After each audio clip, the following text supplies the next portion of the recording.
Well, good afternoon, everyone. Welcome to our webinar today. My name is Bill Keck.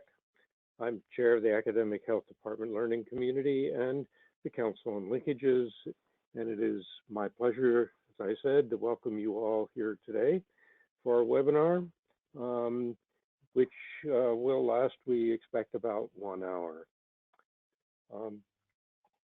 Before we begin, I'd like to ask Janelle Nichols of our staff to go over some of the housekeeping items associated with the GoToWebinar software we're using today. So Janelle, if you would. Yes, sure. Thank you, Bill. All participants on the meeting today have been muted automatically. If you've called in for the audio portion over the phone, please choose the phone call option on your control panel under the audio section. And if you're going to listen in via your computer speakers, please choose the computer audio option. We've uploaded both the slides and there's the model we're going to be talking about today. Both of those are available in the handout section of the control panel. If you have questions or want to make any comments at any point throughout the meeting today, please feel free to use the questions panel to type those in. And we are recording this webinar and it will be archived and made available following the meeting. Back to you, Bill. All right, thank you very much, Janelle. Some of you on the call are new to us, so let me take just a few moments here to fill you in a bit about learning community background. We are a product of the Council on Linkages between academia and public health practice, and we're staffed by folks from the Public Health Foundation. As you can see, the Council is made up of 22 national public health organizations, including CDC and HRSA. Our funding, for which we are very thankful, comes principally from the Centers for Disease Control and Prevention. And we have 3 major goals that are listed on the slide for you, all of them related to linking academia and practice. We're often asked just what an academic health department actually is. A wide range of agencies, institutions, and arrangements are involved in these partnerships, making a tight definition difficult and perhaps unnecessary. This slide contains some of the phrases we use to describe these arrangements, and we present them here in hopes they may be helpful to understanding and useful to you. And of course, you have access to these slides afterwards through the Learning Community website. The Council on Linkages is perhaps best known for its work to develop core competencies for public health workers, but the Learning Community is one of our newer efforts. It's now well into its 7th year, and our activities are noted in the bullet points on this slide. If you're not a member and wish to join us, we'll have information for you about how to do that at the end of this session. And here are some fast facts for you about the learning community. You can see that we continue to grow, and we're grateful for that. And we'd encourage you to invite others who might benefit from these interactions to join us at any time, and we'll tell you how to do that near the end. What we're going to do today is discuss with you the staged model of academic health development. This is something that's new for us, so we want to share it with you and get your feedback on it. And then we're going to hear from Bryn Manzella, who will tell us how a relatively sophisticated academic health department has been evolving. Just to give you an example that will include many of the stages that are included in this development model. So this is the model, as you can see. It's designed in 5 stages. Remember, this is a draft, so we are sharing it with you, as I said, to get your first reactions to it. We're hoping to develop something that is fairly solid and acceptable and useful as a result of these discussions with you. So the idea here is to provide a framework for how academic health partnerships just might develop and evolve over time. So just spend a few minutes walking through each of these stages. So stage one, informal relationships.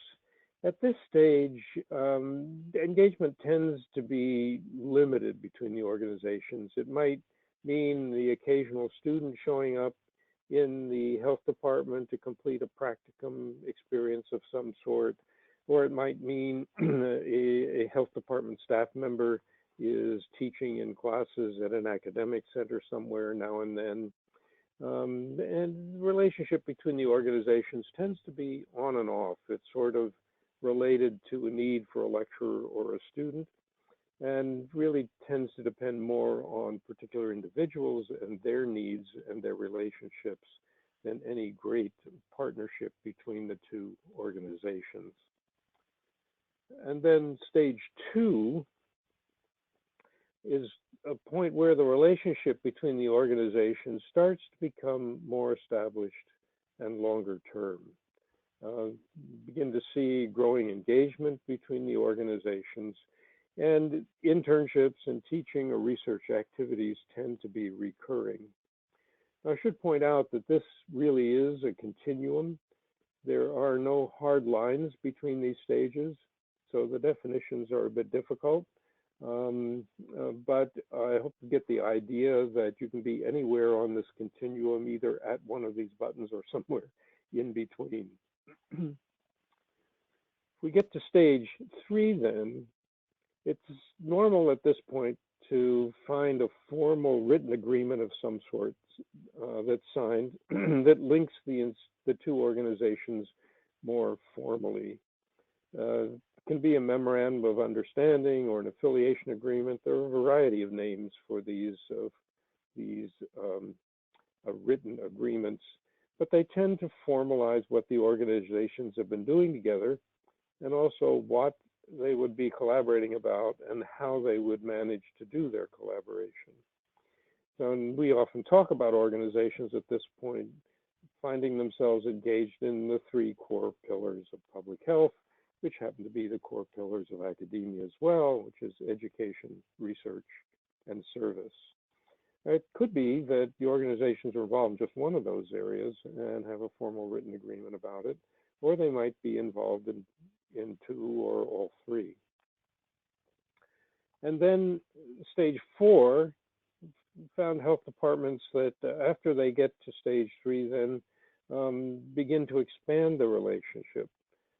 They may expand on the existing elements of the partnership, broadening those activities and making them more extensive. They might also grow into collaborating in additional areas of education, research, or service. For example, if the connection was originally based around student internships, you may find now that joint research activities arising out of the interests of those students, the health department, or the faculty members that are involved. And you may find then that the academic institution will provide additional support for the health department in those areas of teaching and research, but also perhaps in delivering public health services. Okay.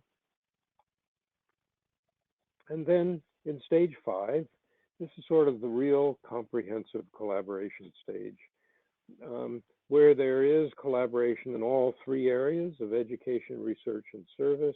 And the collaboration, almost certainly at this point, includes some form of shared personnel and other resources. So it gets to be then a real living relationship. And then moving beyond stage five, partnerships sometimes may continue to develop and become even more extensive and complex. The partnership might begin to bring in additional organizations beyond the original participants, and you'll see an example of this later on. Organizations involved in the partnership may consider co-locating and sharing facilities. We've certainly seen examples of that.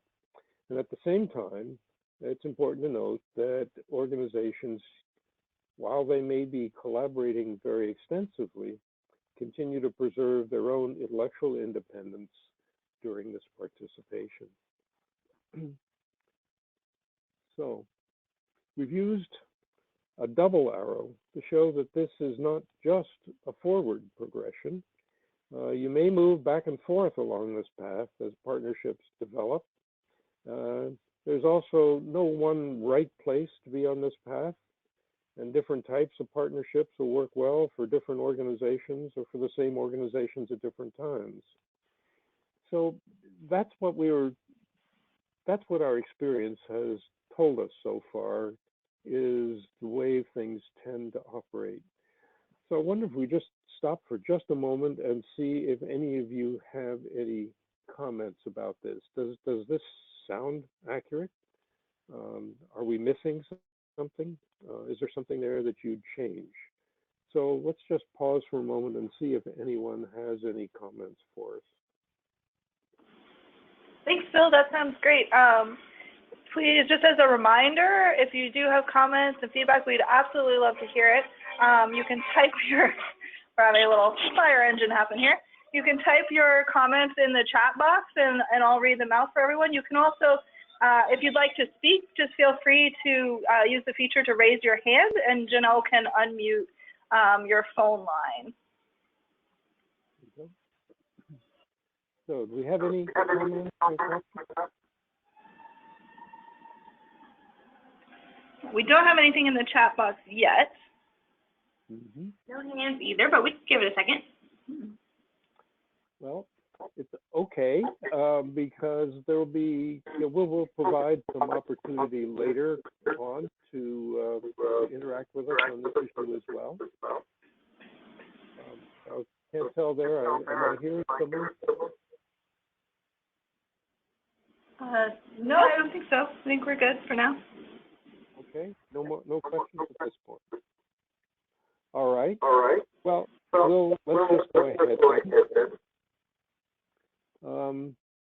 So let's talk about the Jefferson County Department of Health. And for that, I'd like to introduce Bryn Manzella from that department, who will tell us a bit about how that department has evolved as an academic health department. So Bryn, we'll turn it over to you. Thank you, Bill, and good afternoon, everyone. I'm very happy to be with you.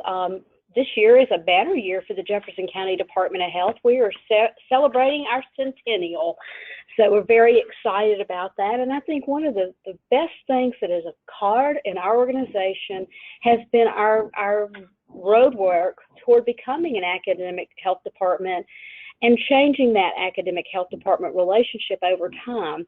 One of the things that as I continue to reflect on this stage model is it appears to be linear, but sometimes, and I think you're going to see this, it's not so linear. So you may jump in on a stage that's not stop one, and at times you may actually go backwards. We certainly have, and I hope to share that that is all okay. So I think I need control back, y'all. Janelle, could you, I'm having trouble advancing the slides. Yeah, if you just click your mouse one time, it should give it back to you. Oh gosh, actually it just took me completely out of it. Okay, let's see where we are now. Nope. Would you, I'm trying a couple of different, oh, here we go. Just a little slow. Sorry, everybody. So anyway, our academic health department journey possibly actually began before 1991, but since that was over a quarter of a century ago, there just aren't a whole lot of folks around to remember that. But what we do know for sure is that in 1991, our health department created a contract with the University of Alabama and their public health dietetics department, or the dietetics department, to create our first dietetic preceptorship. So again, we kind of began maybe at a stage 3 in a way, because it was a formal written agreement. And the purposes that we had for that was to actually expand services to our public health department patients. Maybe like some of you and unlike others of you, we do provide primary care here at the Jefferson County Department of Health. And there's never enough staff to get around to all the things we want to provide for our patients. So this was a real help to us, a real service really for our patients. We also knew that we could give these learners a real life experience. I think we all know from having been learners ourselves, what you hear in the classroom and what happens in real life aren't always the same. But it certainly gives someone who is in that learning mode a very good experience for what public health really is about. And what we had hoped to do with that is to sell public health nutrition as a career. And I'll have to say we have been quite successful with that. Throughout this time and journey of doing these dietetic internships, which we continue to do, we are creating a workforce that is supporting public health. Probably one of the banner things for us beyond just the beginning of our process was in 1994, a formal written affiliation agreement was created between our health department and the UAB School of Public Health. They are in very close physical proximity to us. In fact, I'm looking out my window right now and I can see the School of Public Health. So we have that advantage that we're in the same city and actually very, very close to each other. This affiliation agreement was, I think, crafted by some very genius folks. It recognized that there's truly a link between academic public health and public health practice. So our forebearers on this were very wise in that way. And again, kind of getting into the stage 1 and 2 of the model, it built on previous beneficial relationships that had been created within the School of Public Health since its inception.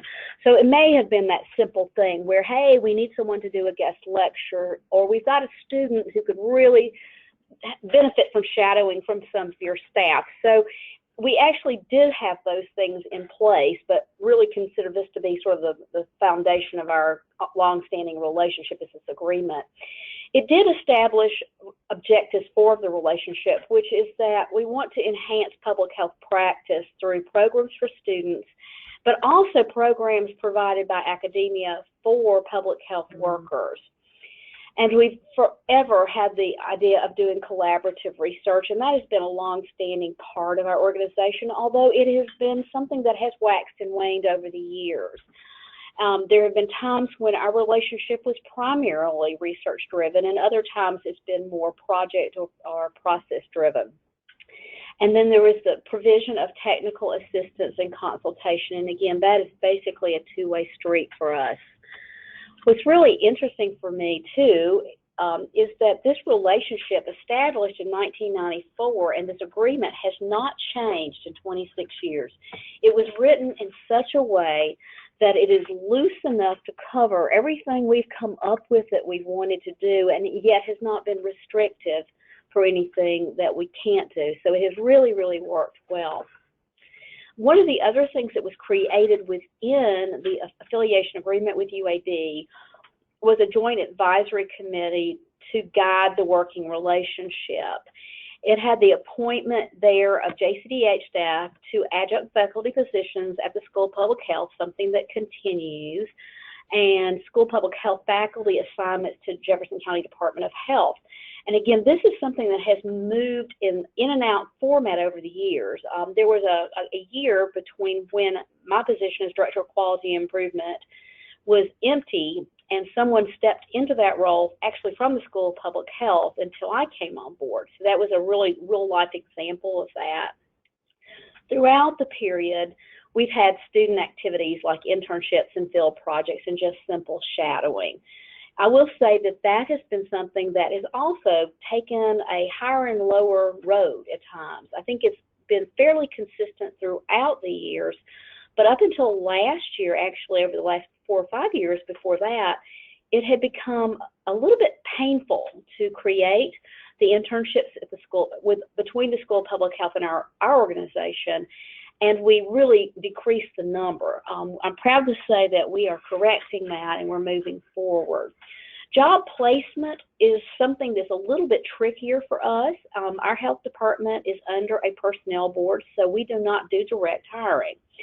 But what we do help our students with is letting them know when we have positions available, and then those students can then apply for those positions through our personnel board.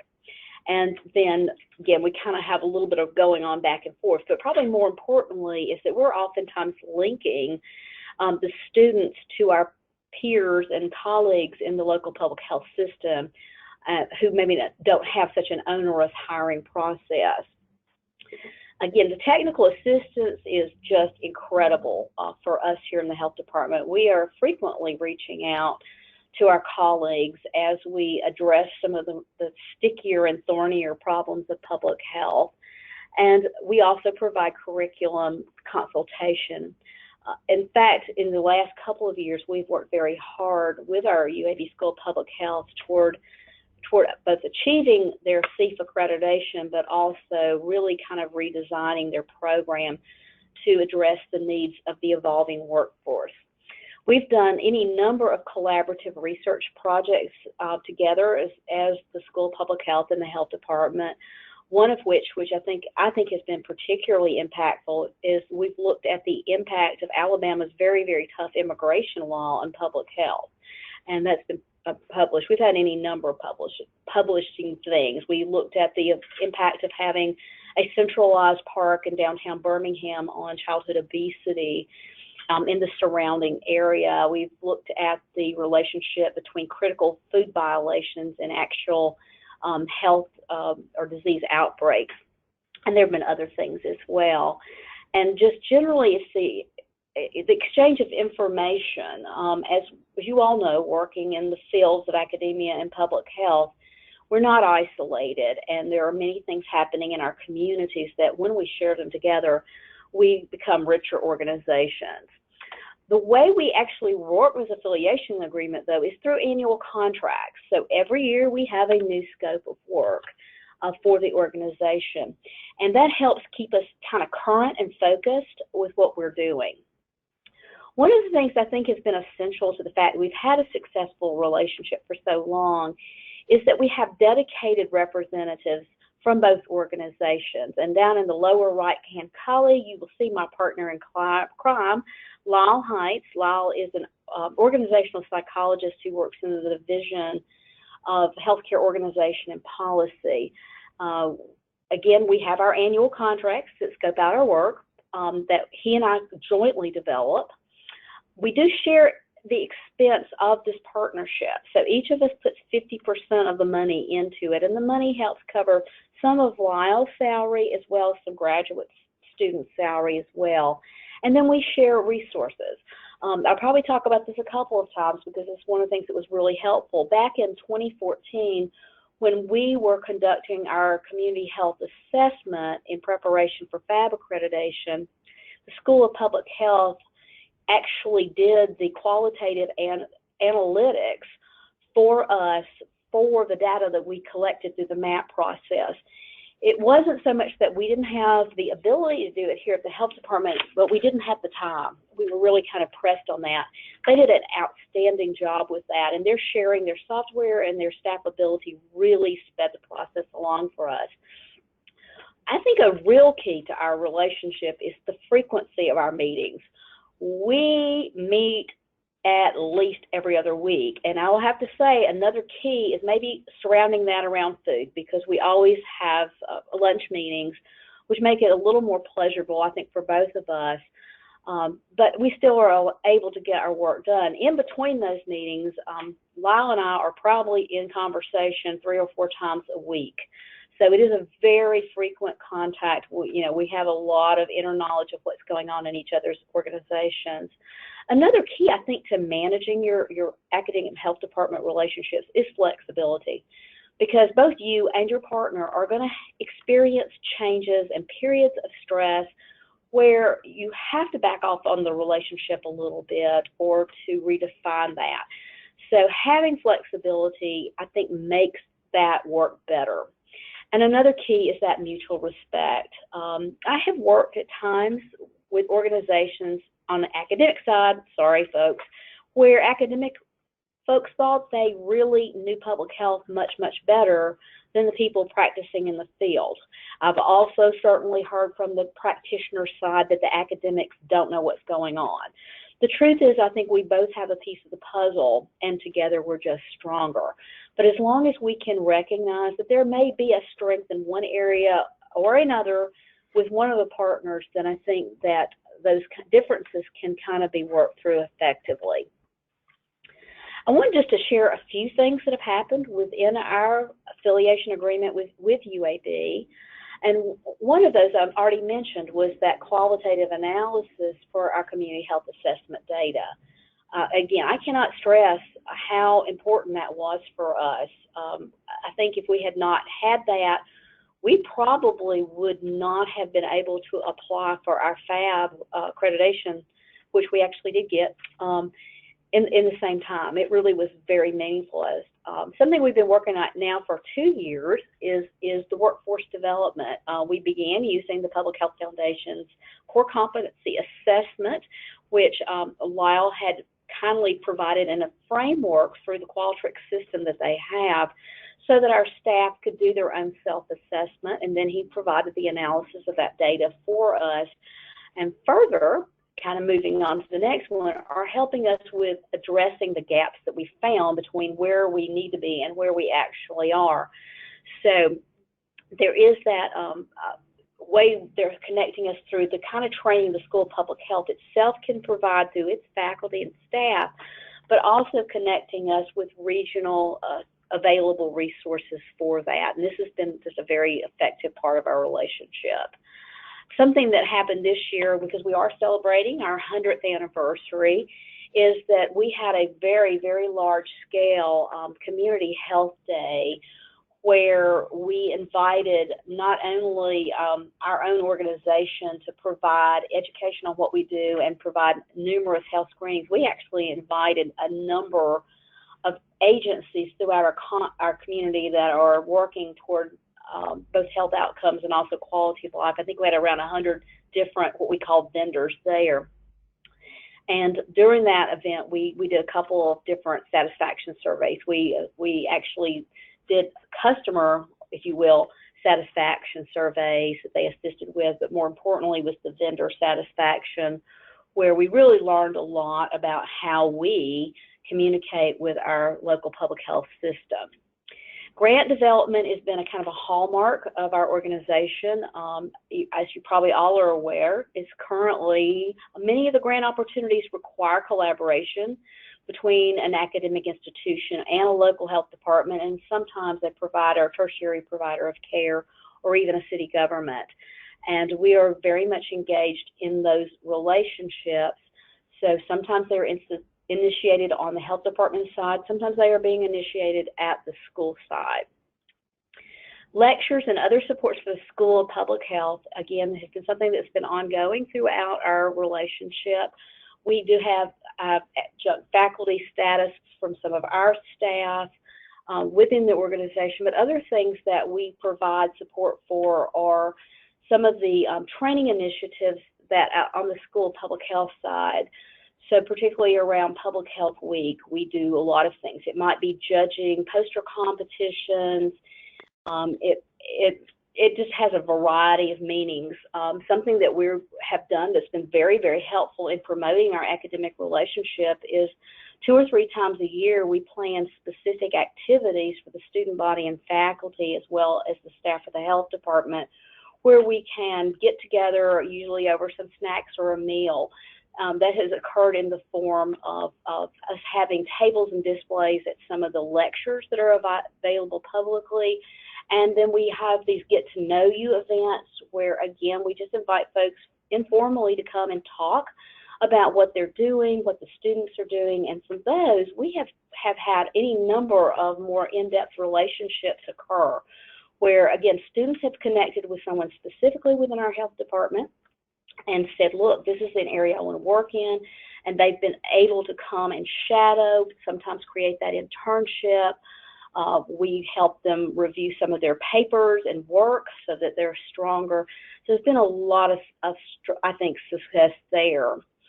Our internship program, as I mentioned, has been sort of a long-standing feature, but it was retooled over the last year. In fact, we had a kind of sit down and get it out on the table meeting back in 2016, which was a little hard for both of us because both organizations had become a little bit disgruntled with the process.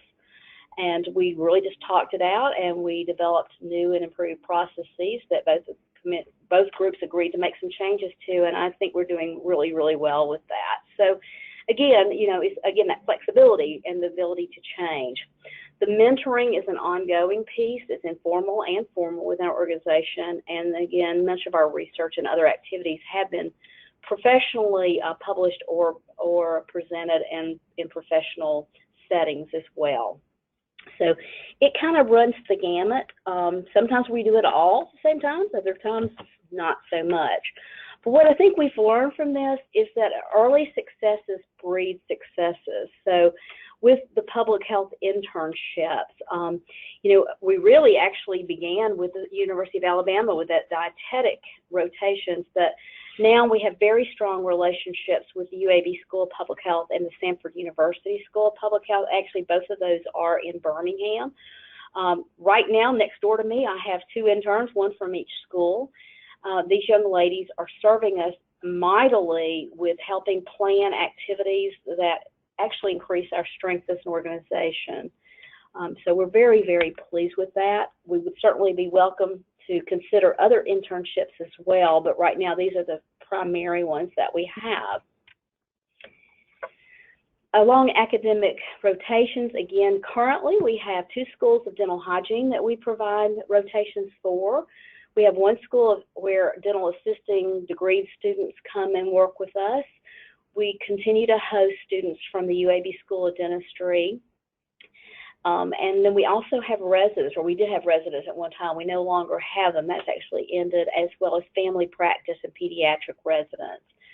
So we are giving a broad-based experience to many individuals. One of the things we hear consistently from the family practice and the pediatric residents is that their rotation with us is one of the most meaningful ones they have throughout their academic career. It's very real. I think all of us that work in public health know that our clients bring a lot of challenges, and they find when they come here that they're getting a good taste of what the community is really experiencing, but also with folks who are managing those conditions and issues in a successful way. Our public health pharmacy residency is something I personally am particularly proud of. It actually began in 2004 and it continues to today, but we were the first public health pharmacy residency in the United States.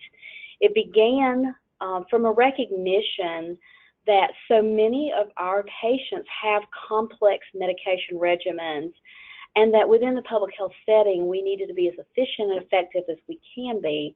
While our providers, our medical providers, could have certainly handled a lot of this, it took more time to see those patients. The more time it takes to see the patient, the less patients we're seeing, and yet we still have a huge need for people to be seen in our organization. So this was a way of getting patients what they need in a different delivery system, while also promoting the field of public health in pharmacy and providing a training experience and real life experience for those postgraduate pharmacists. Our program began as a postgraduate year 1 and continued that way through 2015. In 2016 and for this year, we are now a PGY2 program, which has been very, very helpful as well, because with the PGY2s, these pharmacists are very experienced in basic pharmacy provision. So they're not just fresh and wet behind the ears, they're experienced pharmacists. And that has allowed them to be more productive within our organization. Our residency program in public health pharmacy supports patient care for us through a number of clinics. We have a cardiovascular disease clinic, we have pre-diabetes clinics and diabetes clinics, a naloxone clinic to help hopefully prevent any more deaths from opioid overdoses, and a smoking cessation clinic. And in the next couple of weeks, we will also be launching a psychiatric pharmacotherapy program. This was generated through an assessment of our own internal staff, where they have noted that so many of our patients do have mental health concerns and are often on medications prescribed by someone that may not currently be seeing the patient.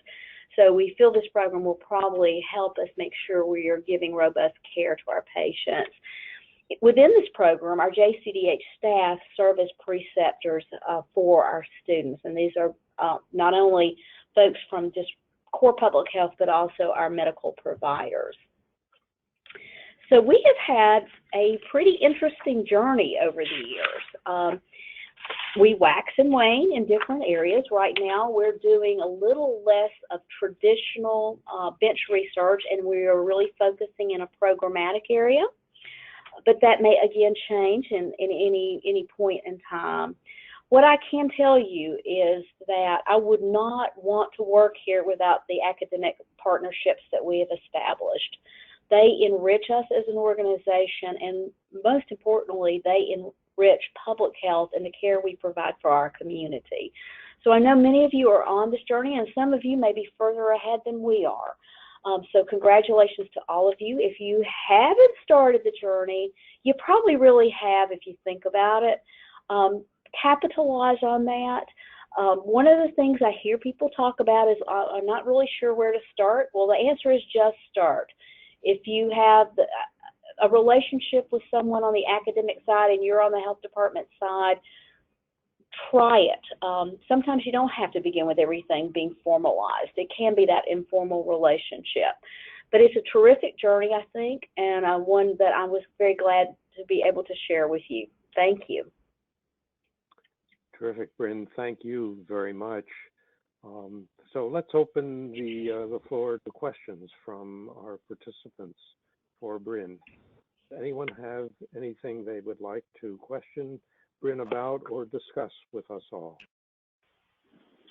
Hi, Bill. We have a number of questions in the chat box that I can share, many of which are for Bryn, although if you'll indulge me, I might start with a couple of comments related to the model itself that we were talking about earlier. One of which was simply that what we've outlined in the model is exactly what the commenter envisions the academic health department to be. So I guess that's good feedback for us. Question about, do you have any thoughts about how the informal stage is engaged? So I guess how engagement is created in that sort of early on. And I guess maybe either of you could answer that question. Sure. Bryn, you want to take a first stab at that? Oh, I'd be glad to, Bill. Again, I think it really is just those interpersonal relationships. As you do what you do in your job every day, on the public health side, you're going to interface with folks who are on the academic side. So it's just a matter of sitting down and saying, listen, can I come see you? Can I come talk to you a little bit more about what you're doing? Let me share what I'm doing.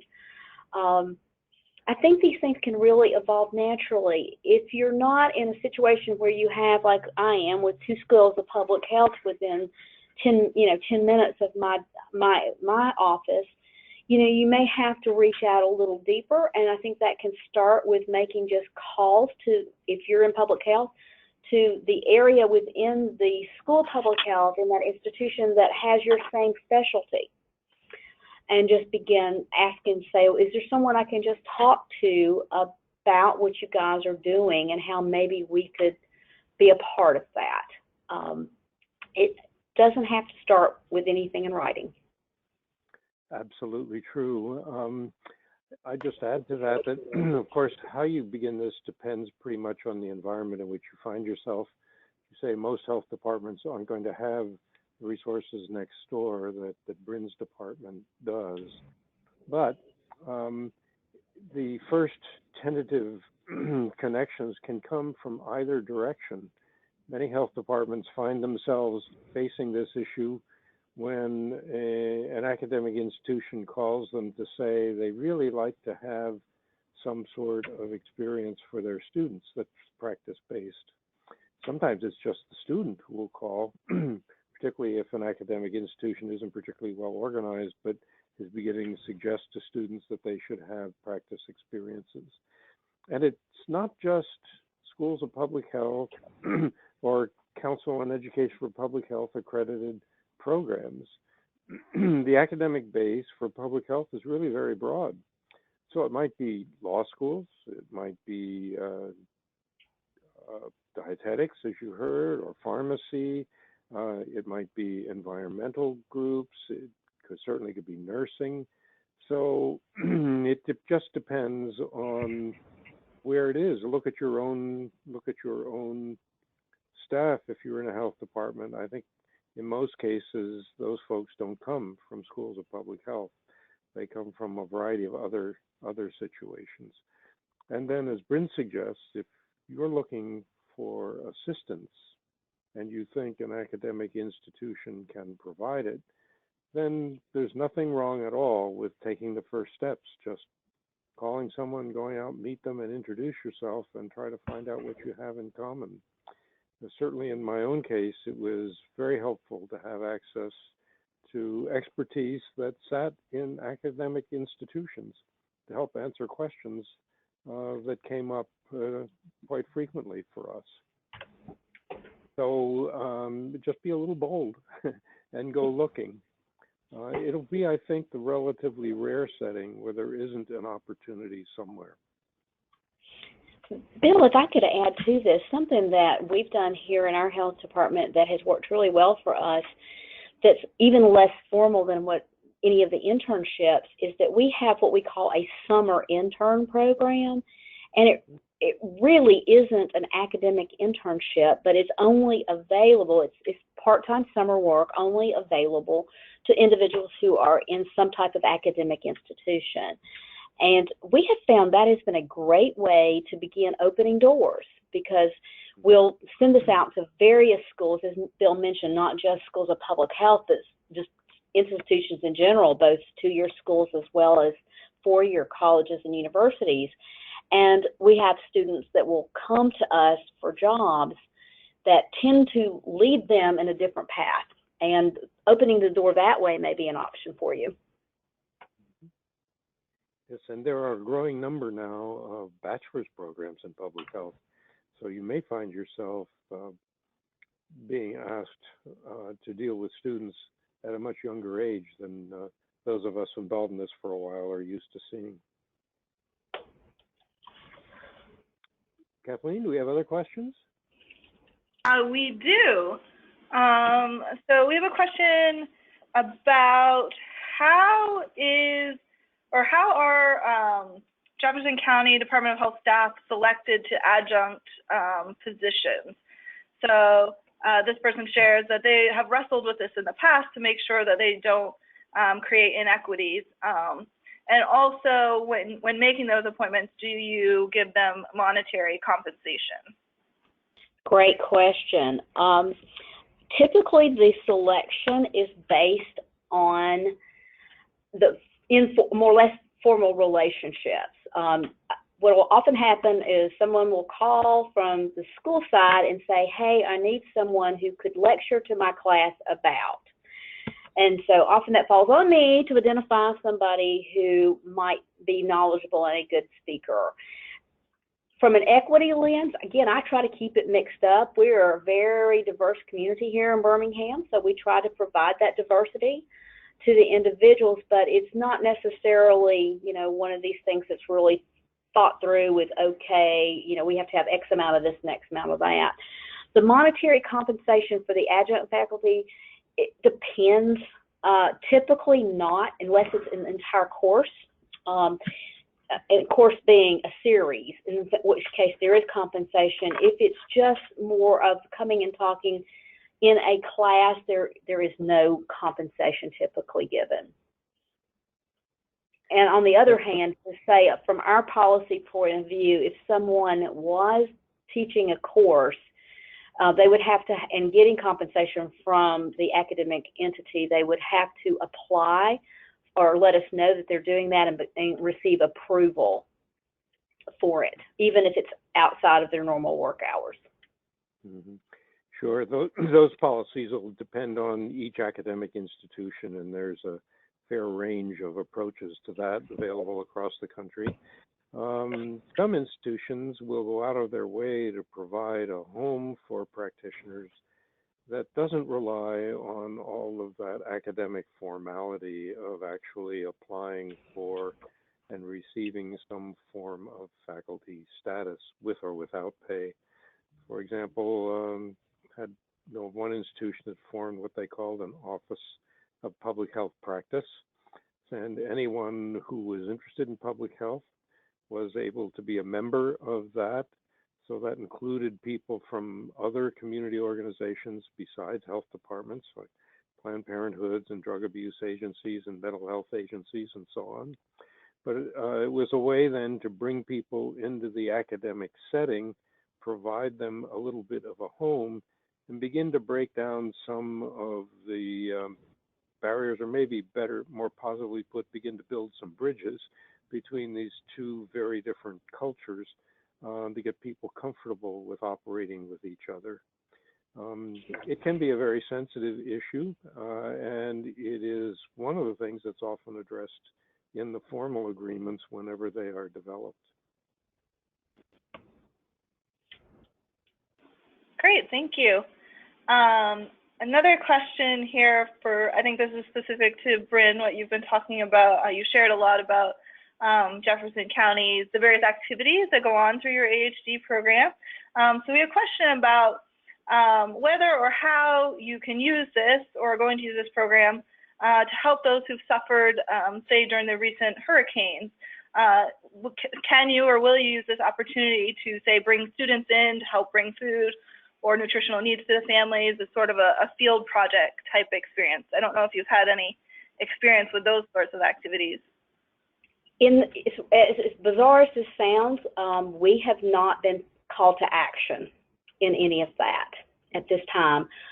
We activated our emergency preparedness team and went into incident command, but we were never asked through the larger NIM system to actually provide any type of support.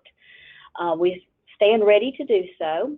This would be one of those things where what we actually were most looking for, we thought we'd have to have medical need shelters, in which case we have a coalition, a healthcare coalition that would have handled that in conjunction with the health department.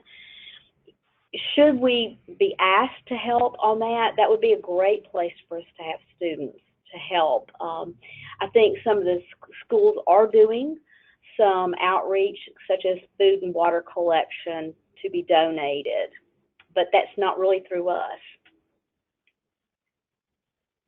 Thank you. Another question, again, one of the activities you talked about was mentoring as part of your AHD. So there's a question about who gets mentored, who's involved in that? Okay, who gets mentored are the students, obviously. Typically, I mean, I could say it actually kind of goes both ways, but for the most part, these are students who have interest in a certain or more specific area in public health, and they will come and talk with our faculty, our staff here, about what they are trying to do. We guide them in terms of their research plans. Again, sharing documents and information that may supplement what they're already getting in the school. But I would say I feel like I get mentored more by the school public health than we probably provide to them. Again, as we hit innovative or kind of challenging issues, we just reach out to our colleagues. It's just a collegial relationship where many of our staff have first name, let's go to lunch relationships with the faculty in these schools.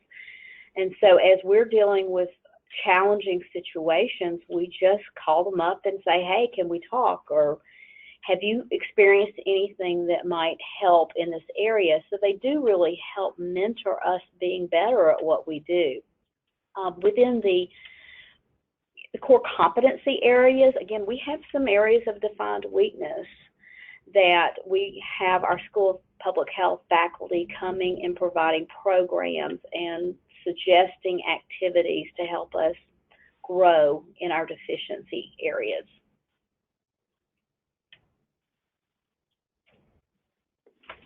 Thank you. Another question about internships. Are your internships at the MPH level, and how long are they? Our internships are at the, we actually right now, I think most all of ours are at the master's degree level or higher.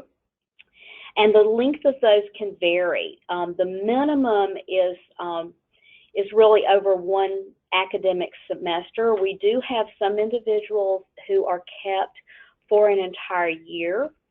We do also pay for our academic interns. So it is not a free situation for us. We compensate them at a decent rate of pay and treat them as employees once they're with us. Great. And then someone writes that in her particular organization, she's found that their legal department, wants them to have an MOU. And the biggest challenge for them is educating the staff on the value of providing an intern experience, and that it really is a win-win situation. I don't know if you've encountered any of that, either of you. I'm going to answer that one. We definitely have. Again, that is kind of what happened over a period of years, where I'm just being really honest, and Hate UAB's not probably on the phone to defend themselves, but with that organization, what we were finding is the quality of the interns really went down.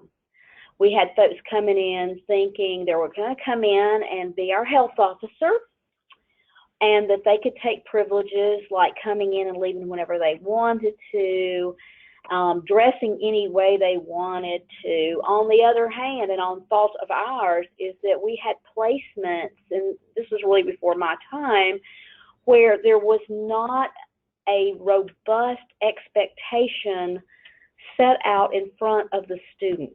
So they came and it's like, oh yeah, you're here today. Oh, why don't you go down there and shadow with the environmental health people today? So it wasn't structured for them. They weren't given projects to work on. The way we have corrected that is that we now create basically a job description and for each of these interns. So they don't come in with whatever, although they may end up doing some whatevers. But there is a project ahead of them. Here's what we intend for you to do. This is what would look like success to us. And then this is what we offer you in terms of education and support to get there. That has really gone a long way toward resolving the issues on both sides, because you have to plan for these as an employee. Just putting in, I'll take an intern doesn't catch it anymore. You have to say, why do I want an intern? What is that intern going to do? And then we actually do interviews. We use the same interviewing process for our interns as we do for hired employees. So that in itself is another education piece that we provide to that. But that has increased really the interns that we get are very focused when they come in. I think they are leaving very, very satisfied with us, and our managers and departments are feeling this was a good use of our time. But I do know what you're talking about. It can, if it's not well structured, oftentimes you're going to get, no, I'm not doing that. All they do is suck up my time, and I get nothing for it. And a quick follow-up, Bryn. Oh, sorry. I'm sorry. I just wondered, Bryn, if you expand on that just a little bit. I assume that setting up the parameters for internships and other student experiences is an issue with both you and the academic institution. I assume you work together on that? We absolutely did. Like I said, we started kind of out with this listening session, where we brought in various members of the faculty of the School of Public Health. We brought in some individuals who'd been through internships with us, as well as our staff who had had interns. And again, with the spirit of mutual respect, we let people talk about their experiences, both positive and negative. One of the things that came out from that on the UAB side is that to be in an internship, the students now have to do certain courses that include a professionalism course. And that has made a huge difference because the world has changed over the years. 100 years ago, when I came to the School of Public Health, most everybody was in their 40s and 50s, even though I wasn't. I was a baby. But there's a difference. There was a maturity that was there that maybe isn't even feasible in a 22 or 23-year-old because their brains aren't fully developed. So at least getting down and the school is setting this sort of a baseline of what does it mean to be a professional, what does it mean to be collaborative, has made a difference as well. It is very visceral in the students that we're getting. I mean, these folks are, I mean, they are people, I don't really consider them students, I consider them colleagues. And a couple of, I guess, quick follow-up questions about the internship program. One is whether you have a template for the project plans you put together for interns, and if you'd be willing to share that.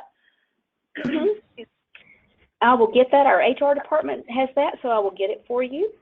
That would be great. Thank you. And how do you finance the interns? You said you pay them. How do you pay for that?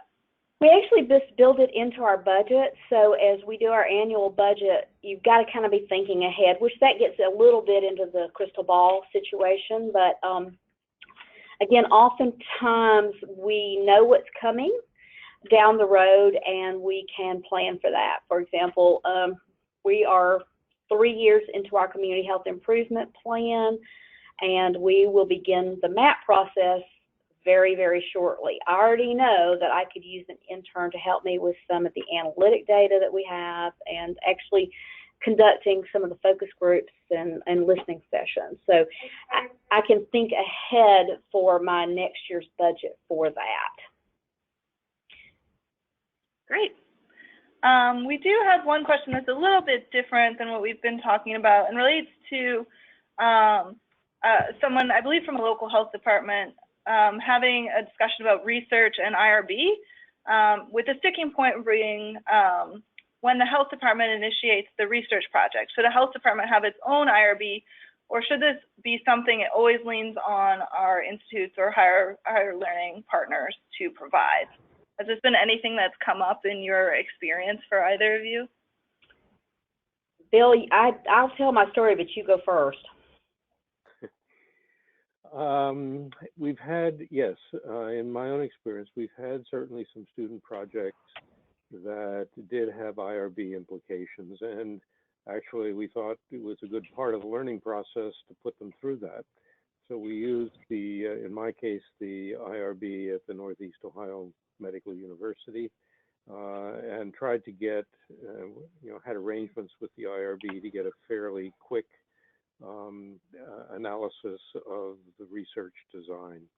And so yes, an IRB can be an important issue when it comes down to a student project, depending on the student project, of course. And from my side, on a practical point, for many years, we did not have our own IRB, but we used the IRB of our state health department. We had a research committee. Back in 2013, the Alabama Department of Health said, I am done with being y'all's IRB, good luck to you. So as a result of that, what we created was a federal-wide assurance program and a research review committee. It is not a true IRB, it's a quasi-IRB, but the way projects work, and this is any type of research done within our organization or its patients, is that there has to be an IRB of record, and you have to have a federal-wide assurance. Right now, we have that federal-wide assurance with the two primary academic partners, UAB and Samford University. So the projects, when someone wants to do a research project, whether they are a student with us or they're, faculty member, is they have to submit their IRB application to us before it goes through their official review. And we also have a form that goes along with that, a process with that. Our research review committee considers it, and if we feel like it is in the best interest of our patients and will support public health largely, then we submit a letter of support to to that researcher, which goes in with their IRB application to their IRB in their institution. Once the IRB at that institution approves their research, then we get a copy of the official approval application, and then we issue what we call a letter to proceed, which allows the research to be conducted within our organization. I wish it weren't so complicated for us in that way, because it really sometimes slows down some really good projects.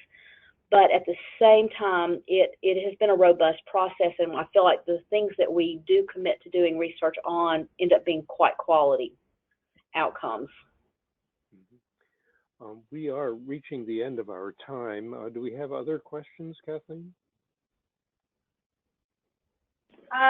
We do have, I think, a couple more. So we can either do that now if you'd like, or we could try to follow up after the meeting. Well, we still have most of our participants with us, so if they're willing to spend a few more minutes, sure. Bryn, you have a few more minutes? Absolutely. All right, sure. Okay. So this one asks about volunteers. So how do you incorporate volunteers into the organization when there is no MOU, which is required by the organization? So in this instance, she's asking about, very qualified people who are wanting to get experience but are not currently in an academic program or recently graduated. Do you have any experience with that or how that works? Janelle, from the our health department's perspective, it either comes through the summer intern program, which is loosely termed because it can be through the fall and summer and spring as well, where someone can become engaged with us. Other than that, we like, for example, we do not allow high school students to shadow within our clinical services. We're pretty formal with what we do. Great, thank you. When I was the director of a health department, occasionally we got professionals, not high school students, but real professionals who were trying to decide whether or not they would like to do something more with public health. And so we were able to craft the occasional experience where we rarely just dealt with the individual. They came in as a volunteer.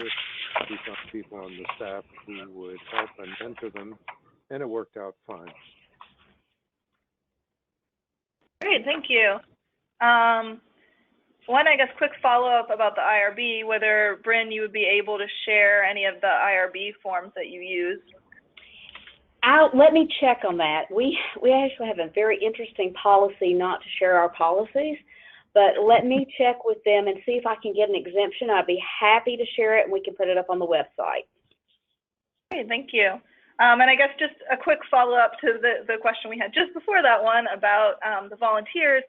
In this instance, the person is working with, or that's considering working with, college graduates who are trying to decide on whether to do MPH programs or not. So, and oh, sorry, go ahead. No, I was just saying, at least in my own experience, that would be pretty much an individual decision that could be made in the health department to provide them some experience that would help them make that decision. Great.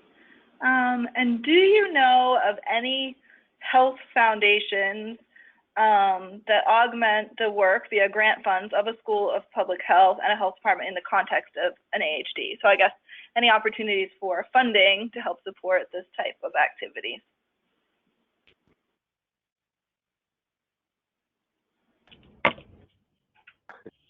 Real silence, Bryn, did that stop you? Well, I'm thinking again, I know I'm a very lucky person because for this long-standing relationship, both of our entities have said we'll fund it. But I'm also thinking about the community I serve. And again, I think if a compelling argument could be made that our community foundation locally would consider it. That was the same answer I was going to give. For local health departments, I think it's really hard to find money from the big major foundations. But in the past, I've been successful at getting small grants from a variety of community-based foundations to support that kind of work. So it all depends on where you are, I guess, and what opportunities might be there. But I wouldn't focus on, the Robert Wood Johnsons and the Kreskes and the Beaumonts necessarily for this, but you might focus on some local group that wants to promote the kind of public health services that you're involved in. You might even consider your United Ways locally. Their programs have now become even more broad-based and health-related.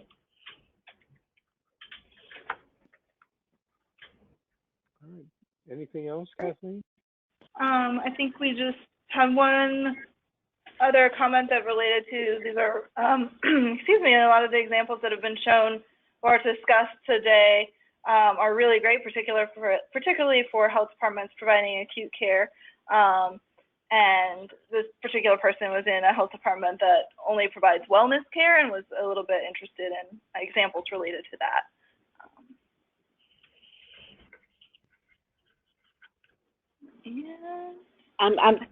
Help me understand what wellness care is.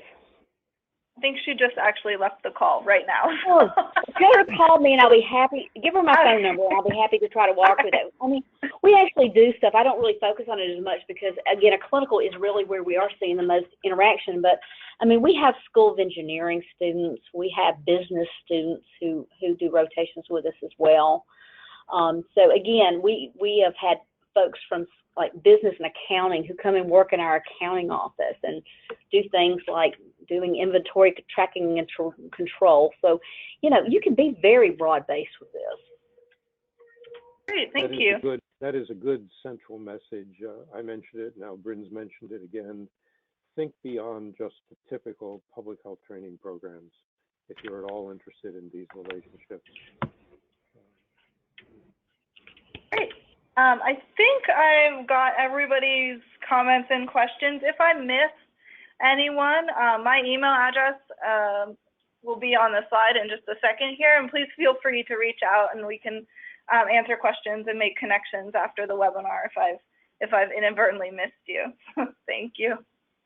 Okay, well then let's move along.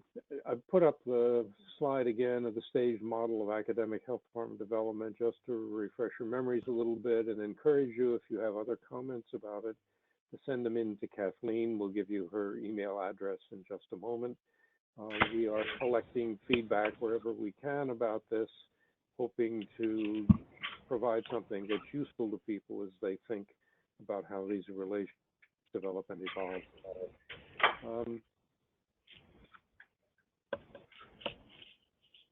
That the learning community has. It is available to you, and we would encourage you to connect with us if you would like to be a mentor or a mentee. That is, if you have some expertise you'd like to share and help others with, please let us know. And if you are working in this area and have some specific issues that you would like some guidance on, let us know that also. We'll do our best to link you with people who can be helpful. Here are some of the additional resources that are available related to academic health departments. And there at the bottom is Kathleen's email address. Please feel free to connect with her, either to join the group or to send questions or comments to and suggestions. And you can also see then the web addresses for some of the other resources that are available related to academic health departments. So just a reminder that we are staffed by the Public Health Foundation. We are eternally grateful for their good work in helping us. And here's a little bit of information about them as well. We recommend their website at phf.org if you really want to get a better handle on some wonderful resources available to help for public health learning and practice. And so with that, I'd like to bring the webinar to an end. Thank you all for participating with us. A special thank you to Bryn Manzella for bringing us the Jefferson County Health Department story. I think it was very instructive. So thank you to Bryn, and thanks to all the rest of you. And please enjoy the rest of your afternoon. All right, goodbye now. Thank you. Mm-hmm.